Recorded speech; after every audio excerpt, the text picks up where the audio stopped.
আসসালামু আলাইকুম ওয়া রাহমাতুল্লাহি ওয়া বারাকাতুহু। বন্ধুরা, আজ আমরা নুরানী আপুর কাছ থেকে সূরা ফাতিহা শিখব। চলো তাহলে শুরু করি। আউযু বিল্লাহি মিনাশ শাইতানির রাজিম। বিসমিল্লাহির রাহমানির রাহিম। আলহামদুলিল্লাহি রাব্বিল আলামিন আর রহমানির রহিম মালিকি ইয়াউমিদ্দিন ইয়াকা না'বুদু ওয়া ইয়াকা নাস্তাঈন ইহদিনাস সিরাতাল মুস্তাকিম সিরাতাল লাযিনা আন'আমতা আলাইহিম গায়রিল মাগদুবি আলাইহিম ওয়ালাদ-দাল্লিন।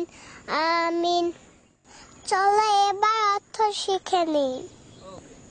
সকল প্রশংসা মহান আল্লাহ তাআলার জন্য, যিনি পৃথিবী সৃষ্টি করেছেন। তিনি পরম দয়ালু ও করুণাময়, বিচার দিনের মালিক। আমরা একমাত্র তোমারই ইবাদত করি, তোমারই কাছে সাহায্য চাই। তুমি আমাদেরকে সরল ও সঠিক পথ দেখাও।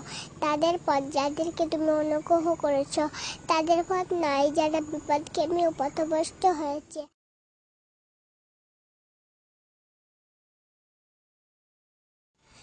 সকল প্রশংসা মহান আল্লাহ তাআলার জন্য, যিনি পৃথিবী সৃষ্টি করেছেন।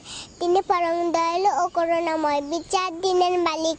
আমরা একমাত্র তোমারই ইবাদত করি, তোমারই কাছে সাহায্য চাই। তুমি আমাদেরকে সরল ও সঠিক পথ দেখাও। তাদের পথ যাদেরকে তুমি অনুগ্রহ করেছ, তাদের পথ নয় যারা বিপদগামী ও পথভ্রষ্ট হয়েছে। আল্লাহ কবুল করো। আলহামদুলিল্লাহ, খুব সুন্দর হয়েছে। খোদা হাফেজ বন্ধুরা।